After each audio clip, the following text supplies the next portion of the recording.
गडचिरोलीमध्ये डिझेलचा अपुरा पुरवठा आहे. डिझेल अभावी वाहनं रस्त्यावरच उभी आहेत. शेकडो मालवाहू वाहनं रस्त्यालगत उभी आहेत.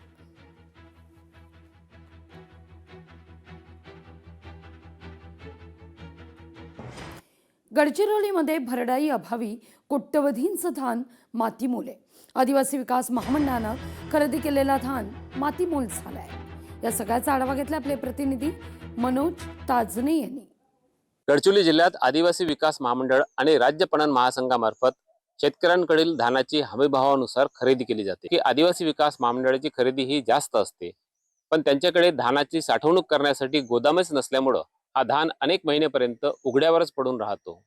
ऊन पाऊस झेलत उघड्यावर असलेला हा धान साठा चक्क 1 ते 2 वर्षापर्यंत तसाच पडून राहत असल्याने तो खराब होऊन मातीमोल होत आहे.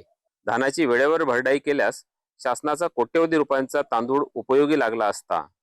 या भरडाईसाठी जिल्ह्यात पुरेशा प्रमाणात राईस मिल सुद्धा आहेत, मात्र त्यांना धानाची भरडाई करण्याची ऑर्डर न देता 65% अतिरिक्त वाहतूक खर्च करून लगतच्या जिल्ह्यातील राईस मिलर्सना भरडाईची ऑर्डर दिली जाते. यात शासनाला कोट्यवधी रुपयांचा भुर्दंड सहन करावा लागत आहे.